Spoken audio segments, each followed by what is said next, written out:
नमस्कार, आदाब। मेरी अपनी महफ़िल में आपका फिर से एक बार इस्तकबाल है, स्वागत है। अब इस महफ़िल में मैं आपको इस्मत चुग़ताई के अफ़साने भी सुनाऊँगा। आज से इस्मत चुग़ताई का सिलसिला फिर से शुरू कर रहा हूँ और आज मैं आपको सुना रहा हूँ उनका अफ़साना जनाज़े। कुछ अफ़साने इस्मत जी के ऐसे हैं जो बहुत मशहूर हैं, कुछ ऐसे अफ़साने भी हैं जो लोगों ने बहुत कम सुने हैं और मेरे ख़्याल से जनाज़े भी उन अफ़सानों में से ही है जो कम ही लोगों ने सुना है।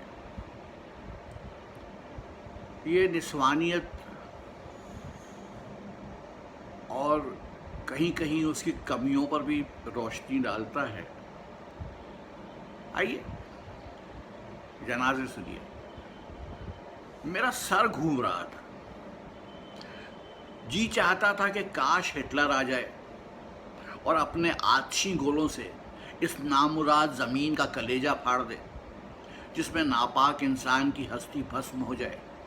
सारी दुनिया जैसे मुझे ही छेड़ने पर तुल गई। मैं जो पौधा लगाऊं, मजाल है कि उसे मुर्गियों के बेदर्द पंजे कुरेदने से छोड़ दें।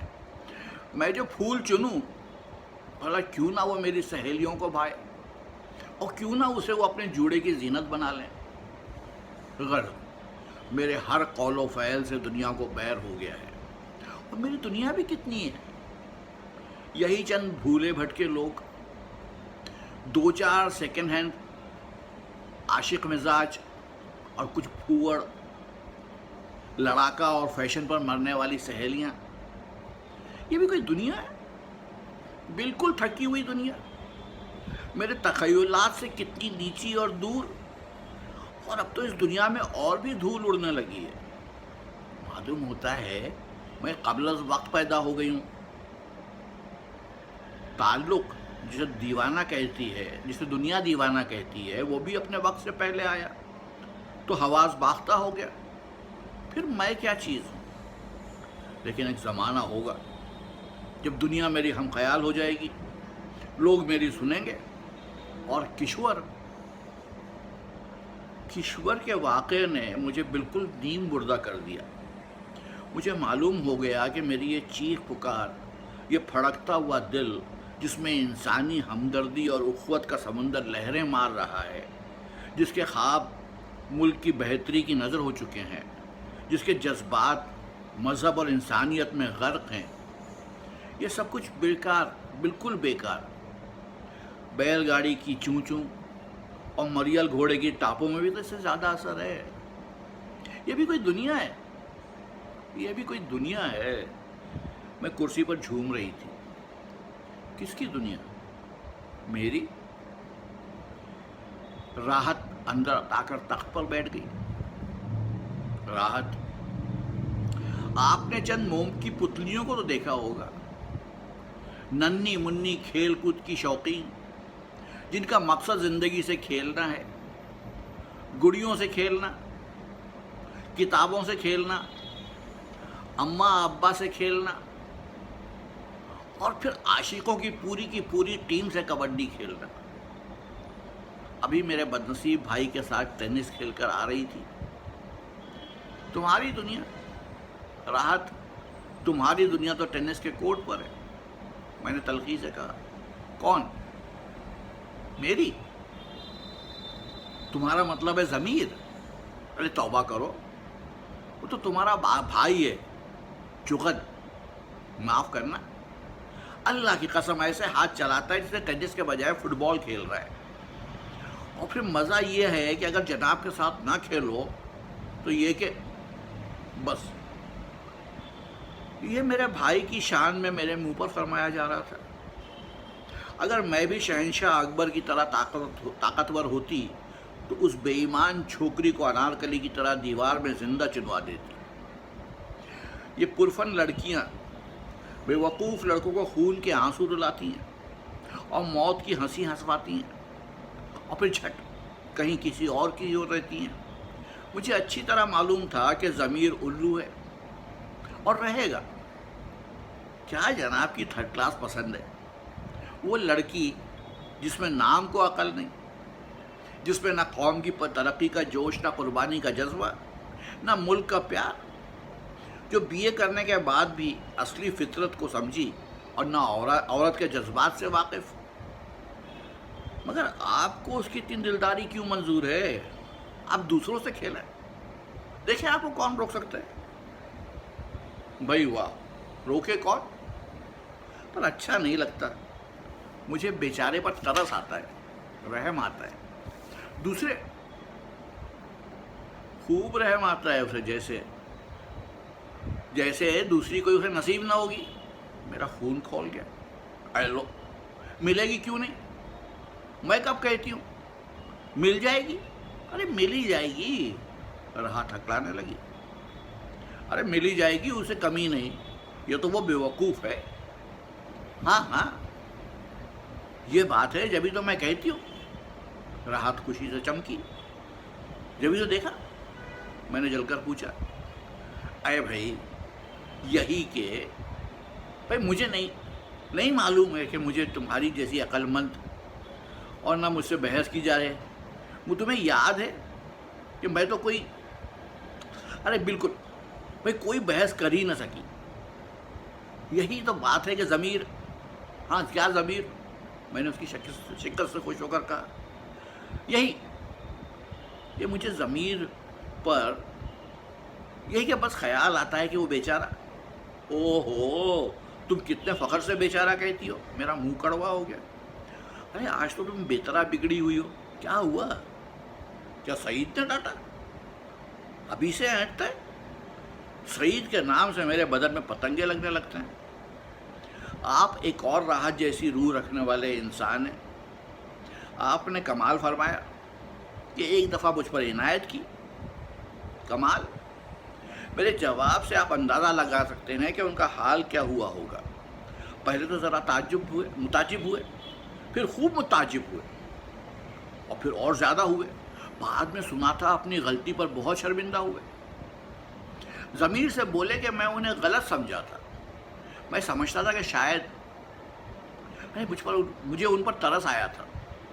खुदा जाने उन्हें मुझ पर तरस खाने का क्या हक था, और कैसा तरस, ये मुझ पर आज तक वाज़ेह ना हुआ। लीजिए, इतना लंबा किस्सा सईद का ही हो गया। वो तो मैंने कहा ना कि मैं तो बात भी करूं तो उसको भी गड़बड़ा देते हैं ये दुनिया वाले। सईद की हिम्मत, और है क्या चीज़? अगर सईद ज़रा भी खुश होते हैं तो मुझे ये अल्फाज क्यों इस्तेमाल करने पड़ते? और इतना चौड़ा चकला और ऊंचा इंसान, और तुम कुछ कहती हो? इंसान की बड़ाई चौड़े चकले से होने से नहीं होती। अकल, आखिर अकलमंद होने की क्या ऐसी मार है? और अकलमंद मियाँ में ऐसे क्या लाल जड़े होते हैं, बेकार में रोब गाड़ता है। और फिर तुम ही कहती हो कि मर्दों की हुकूमत तासहनी चाहिए। मेरे ख्याल में ज़मीर, भाई ना मियाँ, ज़रूर से ज़्यादा अकलमंद होगा ना हमको दिया जाएगा। तुम में काश ज़रा सोचने की हिम्मत होती, बहस करने लगती हो। खैर, ये इस वक्त मसूद का क्या जिक्र? मैं तो किश्वर कह रही हूँ। कौन किश्वर? रोनी वाली। कौन रोनी? अल्लाह, इतना बता। तो गोया मैं तुम्हारी किश्वरों और दफियों का रजिस्टर लिए उनकी मसनवी लिखा करती हूँ। तुम्हारा मतलब किश्वर से है? वो रोनी किश्वर? जी वही।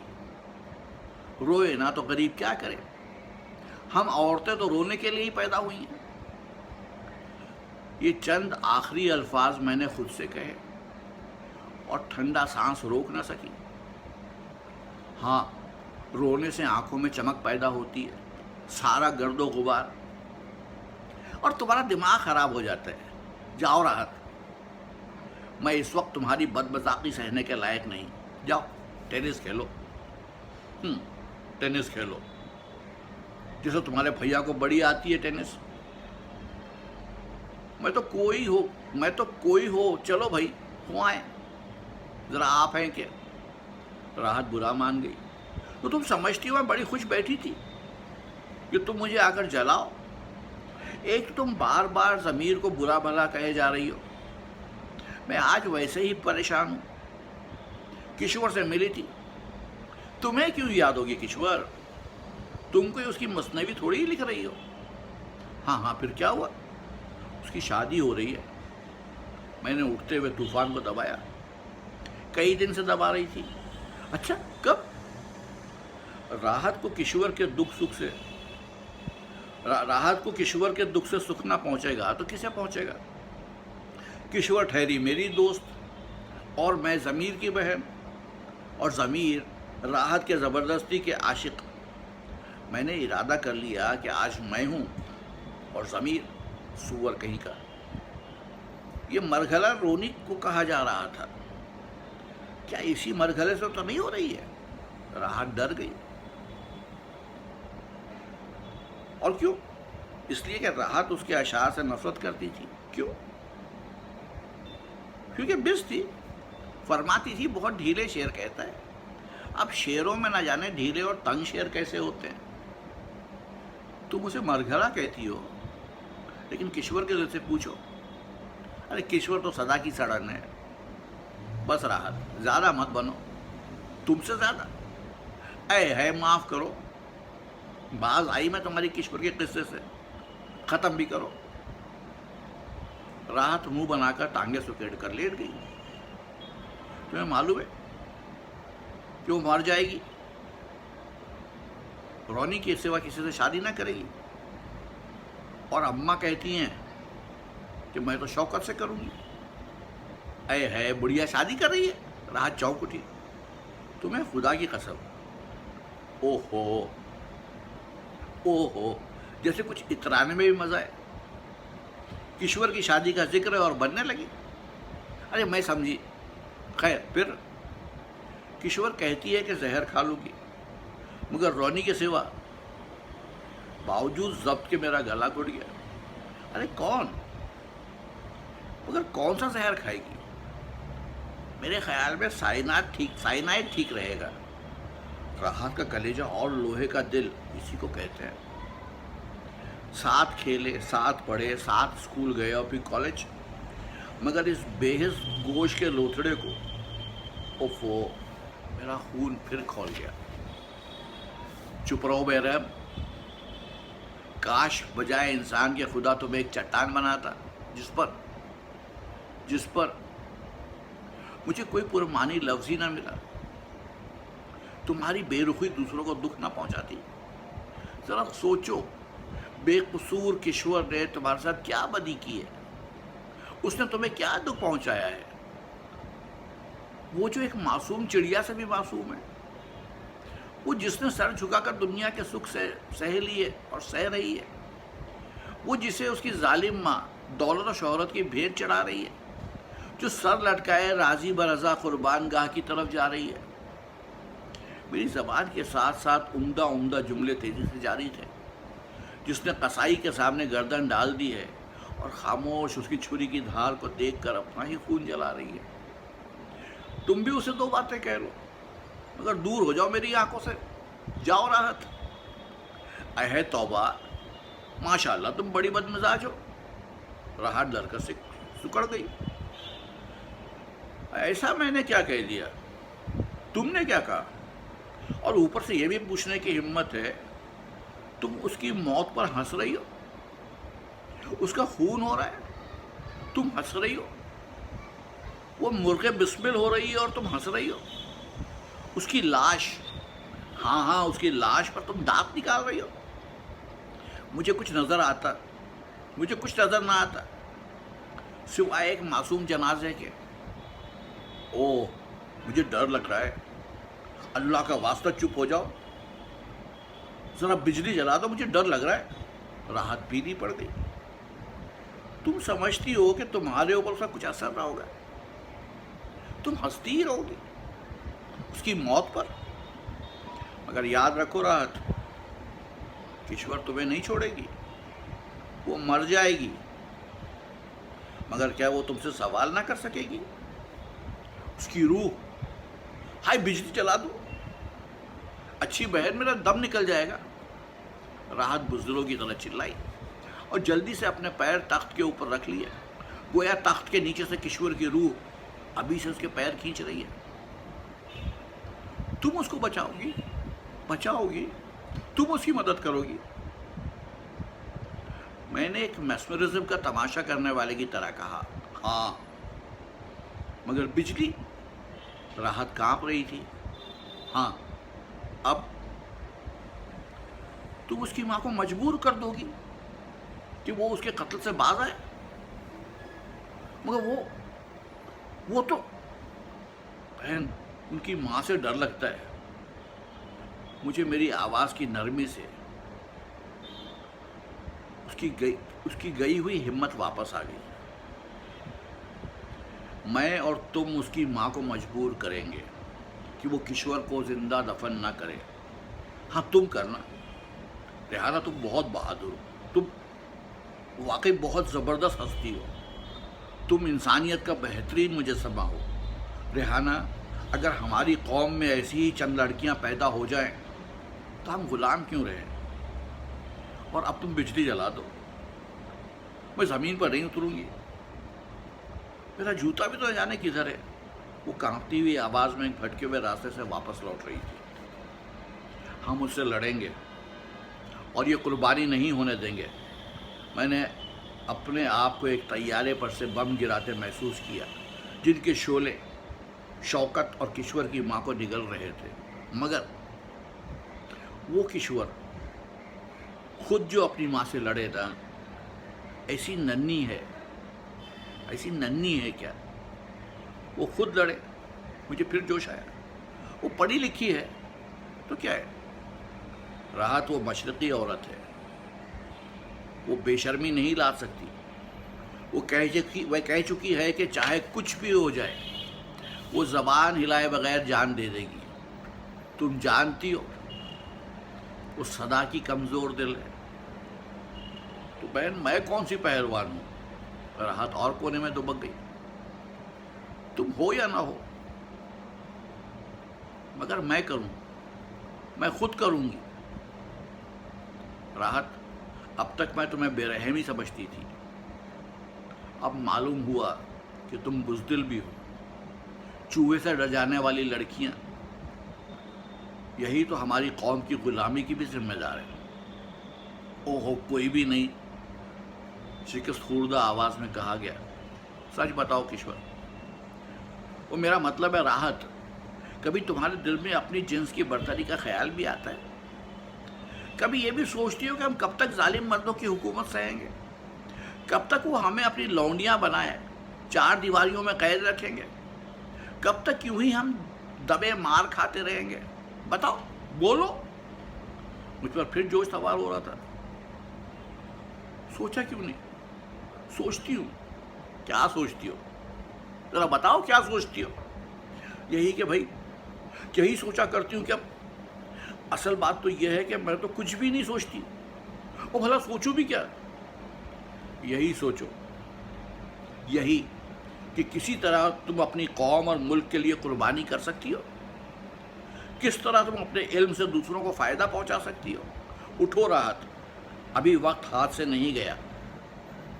ये तुम्हारा टेनिस भला कौम को क्या बुलंदी पर ले जा सकता है? बुलंदी? राहत ने खामोशी को तोड़ा। रेहाना, मुझे आज यकीन हो गया कि वाकई तुम कुछ हो। मैं तुम्हें झक्की और कज बहस कहा करती थी, मगर आज माफ़ कर दो मुझे। तुम कहो, मैं तुम्हारा कहा मानूंगी? बताओ। मैं कल ही अपने रैकेट तोड़ दूंगी। क्यों तोड़ दूं? और मैं ज़मीन, उसे भी नहीं। मैं अब टेनिस नहीं खेलूंगी, मैं उससे शादी नहीं करूंगी। मैं उसे कह दूंगी कि अब तुम इस ख्याल को छोड़ दो और अब तुम्हें अंगूठी के डिज़ाइन तलाश करने की ज़रूरत नहीं। राहत के लहजे में दिक्कत और पशेमानी भरी थी। मुझे तुमसे यही उम्मीद थी। मैं कल किशोर के पास जाऊंगी और यकीनन उस शकरे के पंजे से निजात दिलाऊंगी। तुम चलोगी? क्यों चलोगी ना? राहत कुछ नीम मुर्दा और परेशान चली गई। बरामदे में मैंने उसे ज़मीर के शाने पर सर रखे सिसकियां भरते देखा। न जाने वो क्या बड़बड़ा रहे थे। उसका दिमाग ख़राब हो गया है। वो न जाने किसे कह रही थी। रात मेरे लिए लंबी और अंधेरी थी, मगर वो मुझे एक रोशन सितारा नज़र आ रहा था। ये मेरी कुव्वत फ़ैसला थी जो मेरी हिम्मत बढ़ा रही थी। मैं किश्वर को बचाऊंगी। मैं एक मासूम चिड़िया को शकरे के खौफनाक पंजों में से निकाल लाऊंगी। शौकत को अपनी दौलत का घमंड है, अपनी सूरत पर नाज है और तालीम पर अकड़ता है। ये सब कुछ धरा रह जाएगा। सहपहर को राहत और मैं किश्वर के यहाँ पहुँच गए। ओ, किश्वर को देखकर मेरा दिल मसल कर रह गया। वो मुझे अजीब घबराई और खोई नज़रों से देख रही थी। मुझे नज़र भर ना देख सकती थी। शायद उन आंसुओं को बेकार छुपाने की कोशिश कर रही थी जो खून बनकर उसके रुखसारों पर दमक रहे थे। वो उसकी आंखें खुश्क थी। वो एक साड़ी पहने आईने के सामने जूड़े में पिंस लगा रही थी। उसे उस भड़कीले लिबास में देखकर मैं सहम गई कि सती होने की तैयारियां हो रही हैं। मगर अब मैं आ गई थी। मैंने प्यार से उसकी थोड़ी छुई और एक मुर्दा सी हंसी में डूब गई। डरती क्यों? मैंने उसकी आंखों में आंखें डाली, मगर वो नज़र बचा गई और नाखूनों की पॉलिश की शीशियां निकालकर अपनी साड़ी पर रखकर मौजू रंग छाटने लगी। जो कुछ होना था हो गया। मेरी किस्मत। राहत, ये ठीक है? उसने राहत को एक शीशी दिखाई। कुछ भी नहीं हुआ। तुम जो चाहोगी वही होगा। किसी की मजाल नहीं कि तुम्हारी मर्जी के बगैर तुम्हें उस बेपसंद की शादी की आग में झोंके। वो घबरा कर इधर उधर देखने लगी और जल्दी से नाखून रगड़ना शुरू कर दिया। तुम डरती किससे हो? वो और घबराई। मेरी बात सुनो किश्वर। छोड़ो रेहाना इन बातों को। हाँ, ये तो बताओ, तुम्हारी वो किताब। मेरी किताब तो डालो चूल्हे में। और तुम ये बताओ, आखिर तुम्हारी वालिदा, जाने भी दो। तो जल्दी से बात काटी। हाँ राहत, वो तुम्हारे टेनिस का क्या हाल है? उसने मेरे पास सोफे पर बैठते हुए कहा। टेनिस? टेनिस? तुम वो अब खैर बताओ कि शौकत कहाँ है? राहत ने पूछा और किश्वर का रंग तमतमा उठा। हाँ, वो शौकत साहब कहाँ हैं? ज़रा मुझे उनसे दो बातें करनी है। बेरहम इंसान, अगर इंसान कहलाने के। हटाओ भी रेहाना, जो मेरी किस्मत में लिखा था। वो डर कर और भी घबराई। मुझे मालूम हो गया कि किश्वर किससे डरी थी। घबरा कर वो बराबर वाले कमरे की तरफ ऐसे देखती गोया अब कोई शेर उसमें से निकल कर सब फाड़ खाएगा। शौकत, मेरा जी चाहा उसे ना जाने दूं, न जाने क्या करूं। एक मासूम लड़की के दिल में उसने ना जाने क्या दहशत बिठा दी थी कि वो उसके जिक्र ही से घबरा जाती थी। मेरा इरादा और भी मुश्तल हो गया। फौलाद सी सख्ती आ गई। मैं न सिर्फ किश्वर ही को बचाऊंगी, बल्कि मेरा हाथ दूर दूर पहुंचकर हजारों बेकस लड़कियों को पनाह के हाथे में ले लेगा। राहत की तरह सारी लड़कियां कौम की दासियां बन जाएंगी और फिर हिंदुस्तान आज़ाद हो जाएगा। आज़ाद। किश्वर 6 बजने में से 5 मिनट बाद करीब के कमरे से एक भारी सी मर्दाना आवाज़ आई और किश्वर सर से पैर तक लरस गई। वो झपट कर सिगार मेज के करीब गई। मैं समझ गई इससे पहले कि वो दरवाज़ा खोले और सिमे कातिल उसके होठों से गुजरे, मैं पहुंच गई और उसे अपनी तरफ खींच लिया। उसकी साड़ी का पल्लू गिर गया और वो बेतरा घबरा गई। किश्वर, इतनी बुज़दिली? जानती हो खुदकुशी?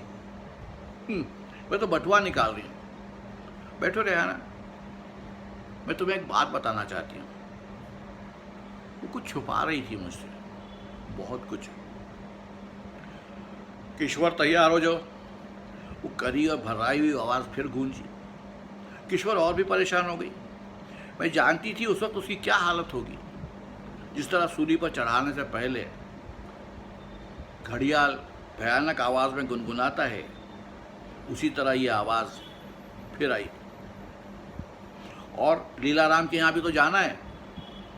फिर एक सीटी शुरू हो गई। जरा ठहरो रेहाना, मैं अभी आई। मैंने उसे रोकना चाहा, लेकिन राहत ने मेरा हाथ रोक लिया। रेहाना क्या है, तुम बिल्कुल बच्चा ही हो। सुनो, तुम्हें नहीं मालूम कि मैंने अब इसकी बात एक नहीं सुनी। पास के कमरे से वही गिड़गिड़ाती आवाज़ कहकहा लगा रही थी। दबे हुए गहरे कहकहे, और किश्वर गोया सिसकियाँ ले रही थी बारीक और दबी आवाज़ में। लाहौल वला कुव्वत, वो मोटी सी आवाज़ बोली, सुनो तो। किश्वर की परेशान आवाज़ आई। वो उस मर्दूद से इल्तिजाएं कर रही थी, पर ऐसा मालूम हुआ जैसे कोई किसी को पकड़कर घसीट रहा हो, और वो खुशामद करे जानकुनी में, पनाह मांगे। और फिर और भी घुटी घुटी आवाज़ें आने लगीं, गोया ज़बरदस्त दरिंदा किश्वर को भिंबोड़ रहा हो। मेरी कनपटियाँ फड़फड़ाने लगी, नसें खिंच गईं और हाथ अकड़ गए। वो वक्त आन पहुंचा, मैं एकदम खड़ी हो गई। है रेहाना, क्या करती हो? राहत ने मुझे रोका। किश्वर, मेरी किश्वर, मैं बेसाख्ता चीख पड़ी। और दूसरे लम्हे दरवाजे का पर्दा अलग हो गया, और थोड़ी देर के लिए मेरी सारी ताकतें सल्ब हो गईं। बीचों बीच कमरे में एक अलमारी से ज़रा हटकर शौकत के भयानक और मजालिम बाजुओं में एक मुर्दा चिड़िया की तरह किश्वर निढाल हो रही थी। और वो, ये समझ लीजिए, कबूतर को आपने कभी बच्चे को दाना भराते देखा है, बिल्कुल वैसे ही, बिल्कुल उसी तरह। दूसरे लम्हे शौकत तो सर खुजा खुजा कर पास टंगी तस्वीरों में रंगों की आमेज़श देख रहा था। और किश्वर जल्दी जल्दी अपना बटुआ खोल और बंद कर रही थी। आंखें झुकी हुई थीं और चेहरा लाल। ये शौकत है रेहाना, शौकत, किश्वर कह रही थी। जब मैं बरामदे में सर लटकाए लड़खड़ाते कदमों से वापस हो रही थी, तो मैंने ज़मीर को एक लंबा सा पार्सल लिए देखा। वो उसमें से उसके लिए नया रैकेट निकाल रहा था। वो खुद अपनी उंगली पर अंगूठी की चमक देखने में गर्क थी। वो हंसे, मगर मेरे कान मेरे जिस्म से दूर कहीं मौत का सा नगमा सुन रहे थे, और मेरी आंखें फिज़ा में हज़ारों जनाज़ों के जुलूस गुजरते देख रही थी।